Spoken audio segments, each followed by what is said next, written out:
ছাড়া করুণা আমি এই চরণে রবি লাসি গো আমায় চরণ ছাড়া করুণা রে। তুমি পাইছো? আশীর্বাদ করবেন বাবা। গুরু ভরসা, তোমাকে ভগবান কৃপা করবে। কান্না কোন একটা ব্যক্তি নামের গুণে এইভাবে কাঁদাতে পারে, বর্মশক্তি কাজ করে কিভাবে জাগ্রত হয়, এটাই শ্রদ্ধা, এটা হচ্ছে মাইথোলজি।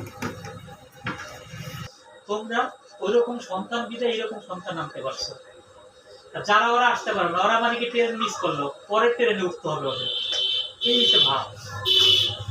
এখানে মধুর বৃন্দাবন হচ্ছে, আমিও জানতাম না এরকম কিছু হবে।